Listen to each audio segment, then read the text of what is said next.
We begin, Suzannah, with you, and well, he's on the front page of many of the newspapers today, this young lad who's been branded the hammer killer. Yes, he's called a devil child, isn't he, on one paper.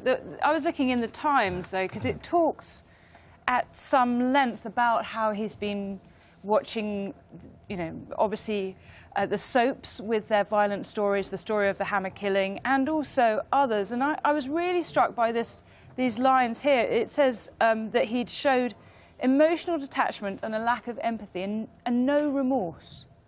And that they haven't thought that he's had mental illness, but just showed no remorse. And I think, you know, it's kind of old-fashioned, isn't it, to think that perhaps if you assume that films are going to lead somebody into violence. But actually, this is a 14-year-old child who's been watching them. But, you know, it's easy for a newspaper to say this, but is the truth not that this child would have been predisposed towards this and attracted to films that show that sort of thing, rather than him being corrupted by Coronation Street? Yeah, and I'm not suggesting he's necessarily corrupted by Coronation Street. They've been very clear about everything that they've shown before the pre-Watershed, etc. But I mean, it says that he'd Googled things like how to get away with murder, and he'd also been watching Saw and other clips online. So I suppose there is something about that being predisposed, but also if you're going to be continually bombarded by those images, and if you are allowed to have access to those images, it's going to change your attitude towards violence. It's going to rewire your brain, doesn't it? As well, you just become used to those scenes and those acts, and they become almost ordinary. And that's exactly what the research says. It says that it makes them feel that violence really isn't a big deal. You know, even looking at brains, research has shown that they don't spark off in the same way when they see violent acts. It's just a lack of empathy, and I just think it's, you know, really quite chilling. I'm just going to take the other line now, just to give a sense of balance. This is in The Guardian. It had an interesting comment on this, which it describes as shrivelling the domain of privacy. And I thought the really interesting thing that I had to say about it was that it was this distinction between probing bills, which you've always been able to do, having a look at sort of who's called who, and going towards tapping.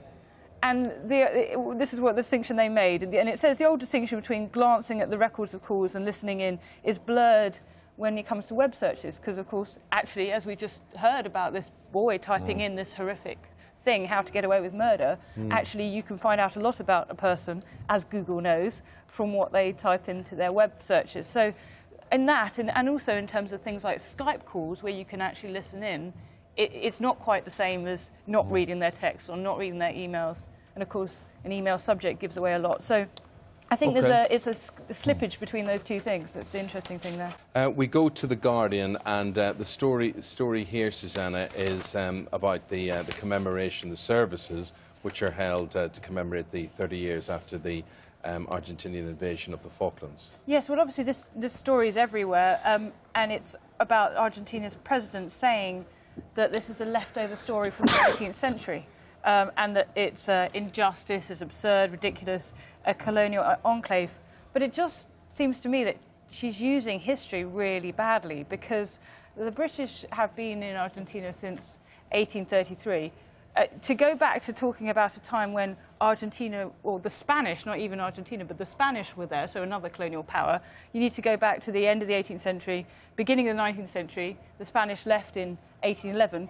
So they actually abandoned the Falkland Islands in 1811. So the suggestion that there's any claim on them, this kind of geographical determinism that the Falkland Islands belong to Argentina, actually you have to hark back to a colonial past even before that.